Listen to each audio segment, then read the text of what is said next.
Historically, if you look back at the grand masquerade balls of the 18th century, there was always this incredibly stark, almost theatrical Oh, contrast, absolutely. right? Right. Like inside the palace walls, you have the elite. They are dripping in jewels, eating these extravagant foods imported from across the globe, and they're just completely sealed off from the elements, completely insulated from the reality of the world. Yeah, living in a totally different universe. Exactly.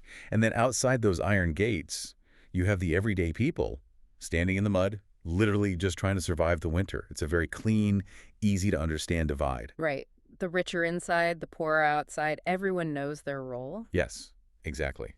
And is a dynamic as old as civilization itself, really. It is. I mean, the insulated bubble of extreme wealth operating in total defiance of the reality of the masses. But what makes those historical examples so resonant is the sheer lack of self-awareness. Right. The aristocracy wasn't pretending to relate to the people in the mud, they just ignored them. But okay, imagine if they did. Imagine if during one of those opulent candlelit masquerade balls, the aristocrats inside decided to, like, dress up as the peasants outside. Oh, wow! Just picture it.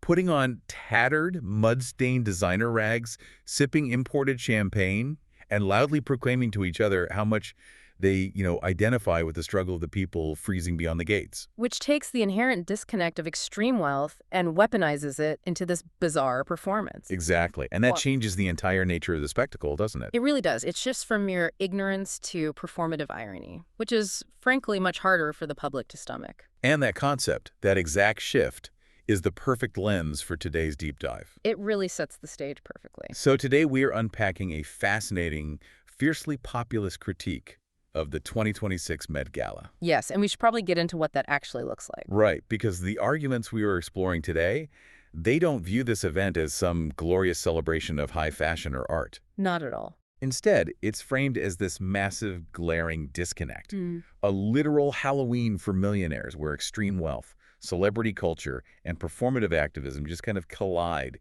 in a way that deeply alienates the average person watching from home.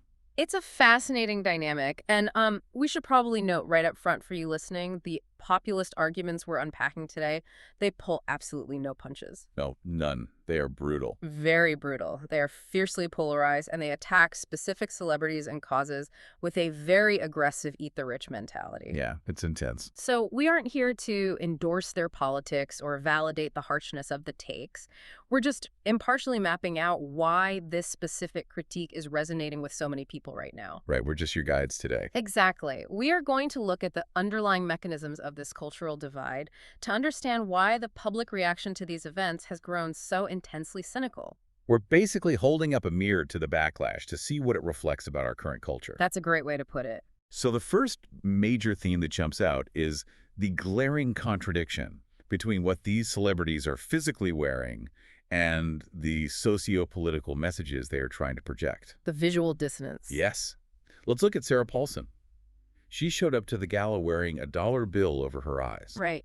And the stated intention of the outfit was to protest the 1%, to call out the massive hoarding of wealth by billionaires like, Elon Musk or Jeff Bezos. Which is where the critique really zeroes in on a profound cognitive dissonance. How so?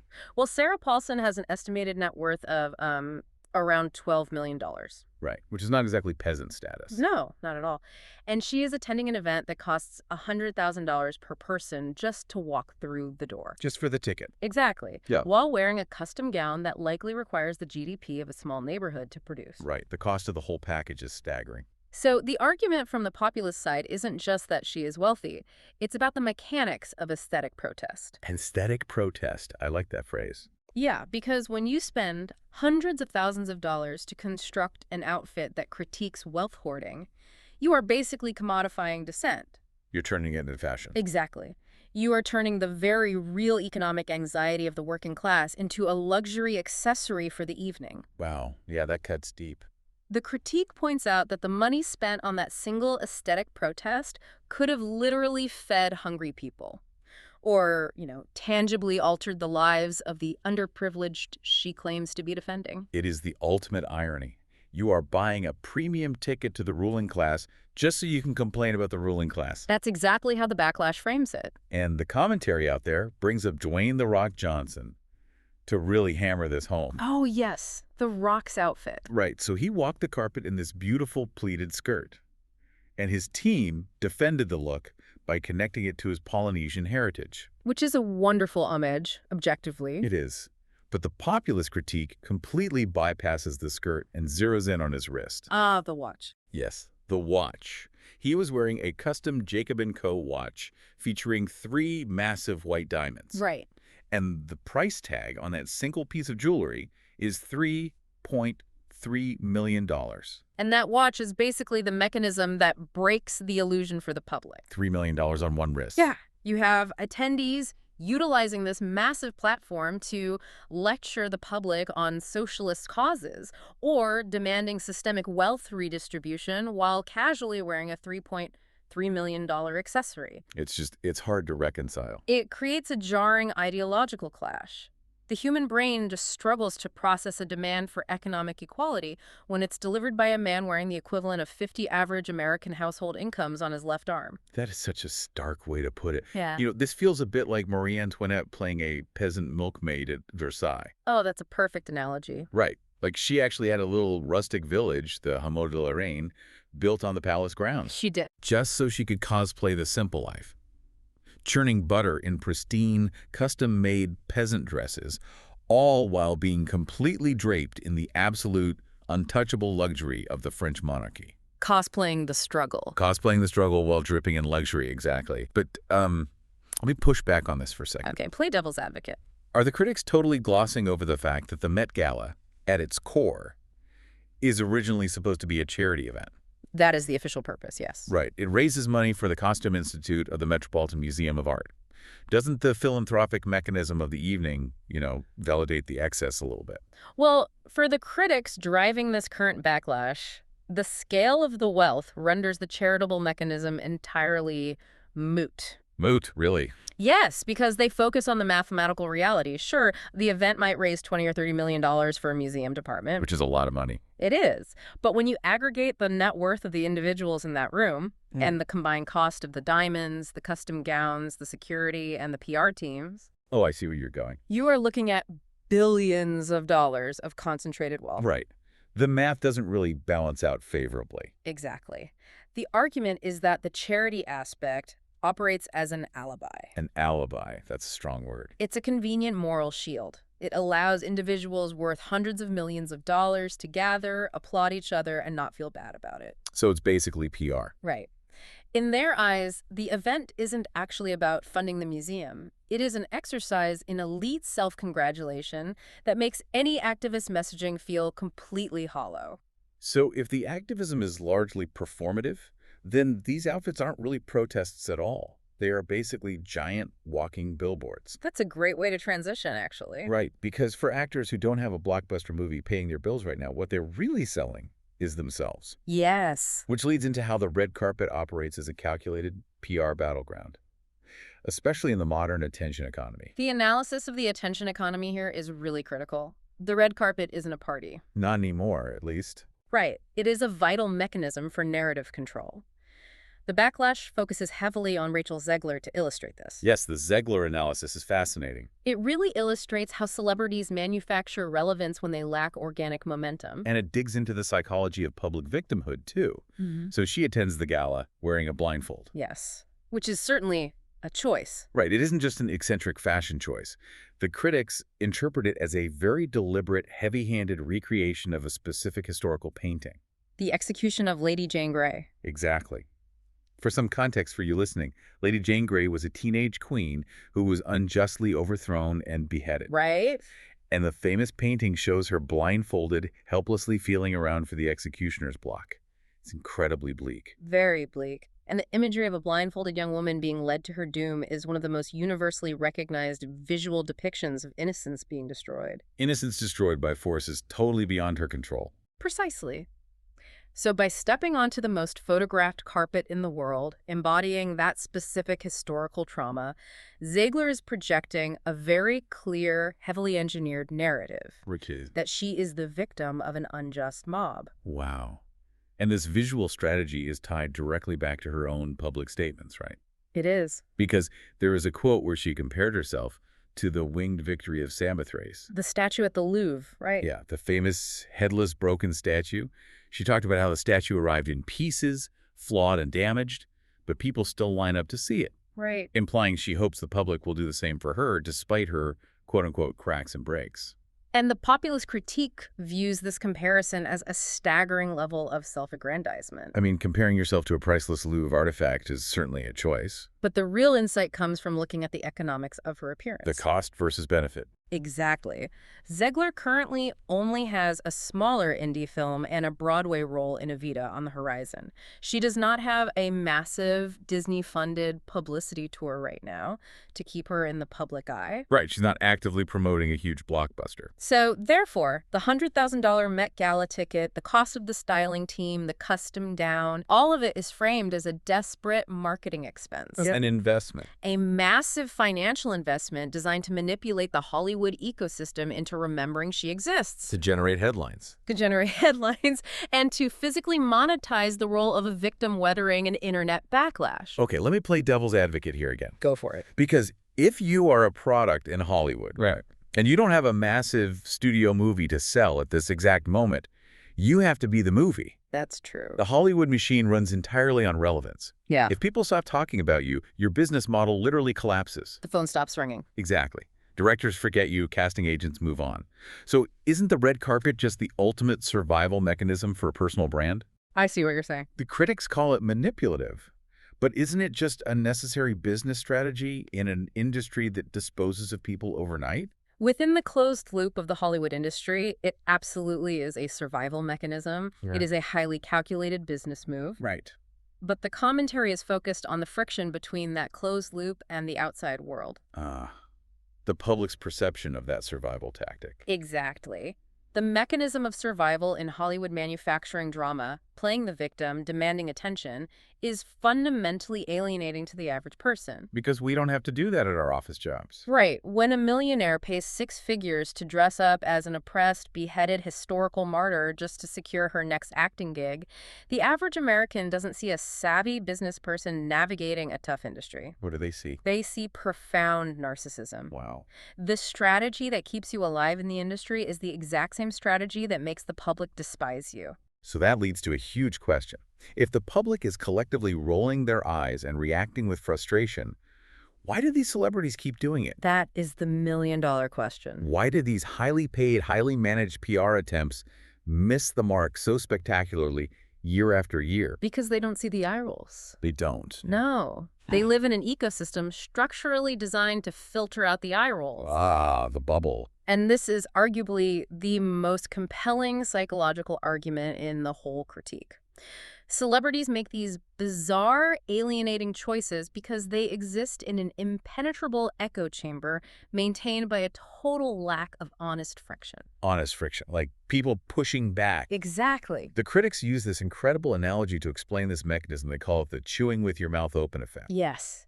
It's such a relatable way to put it. Right. So if you are an everyday person and you have a really annoying habit like smacking your lips when you eat, or if you confidently say something totally ridiculous at a dinner party. Someone's going to call you out. Exactly. You have a core group of friends who will look at you and say, hey, stop that. You're being annoying. Right. They provide social friction. They ground you in reality. And for everyday people, that friction is a social survival mechanism. It keeps our behavior within the bounds of community norms. But celebrities don't have that. Not at all. The commentary highlights how the economics of celebrity dismantle that mechanism entirely. Because of the money. Because of the money.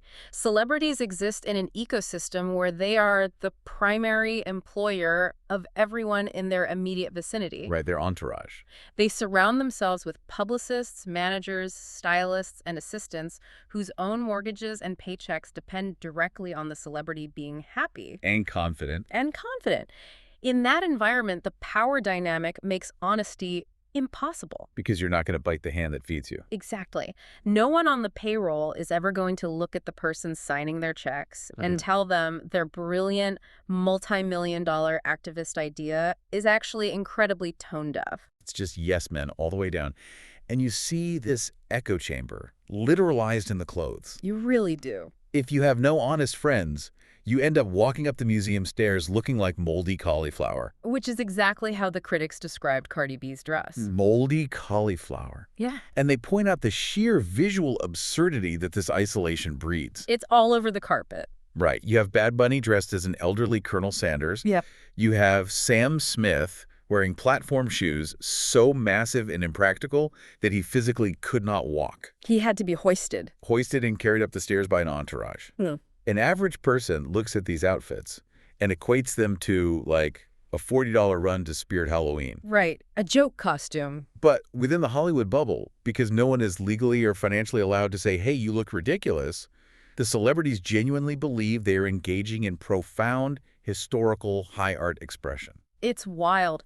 The isolation warps their perception of reality. It really does. When you strip away the grounding forces of normal society, absurdity just becomes the baseline. And the commentary finds the absolute perfect metaphor for this isolation in Blake Lively. This was my favorite part of the analysis. This segment of the critique is a masterclass in connecting a physical event to a psychological reality. Let's break it down.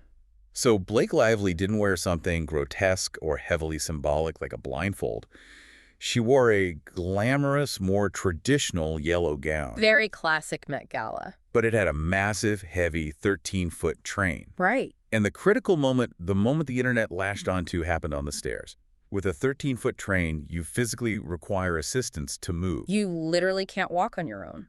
But the footage shows her getting stuck in the red carpet stairs, completely alone, struggling with this massive weight, with no handlers or peers stepping in to help her manage the dress. Just stranded. She is just stranded. And to understand why that image is so potent, you have to look at the mechanism of the metaphor the critics are building here. Right. Context is everything.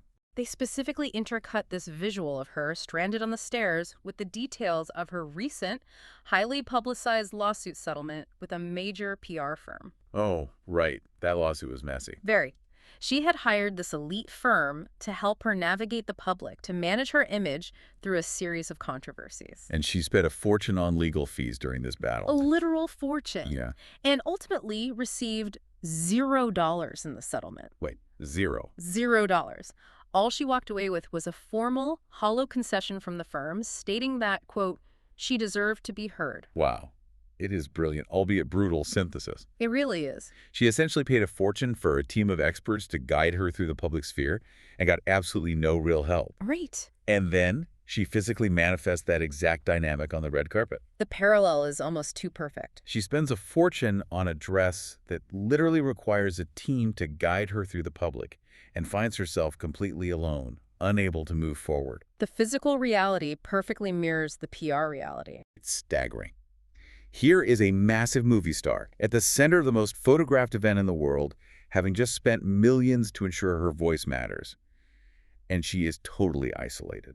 It paints a picture of Hollywood that is incredibly lonely. Lonely and just sad, really. The overarching analysis suggests that the Met Gala isn't just an out-of-touch party. It is a symptom of a deeper cultural rot. Because it showcases a demographic that is not only disconnected from the working class, but increasingly disconnected from reality itself. Trapped in a gilded cage of yes men and transactional relationships. So think about your own life for a second. Who is that person for you?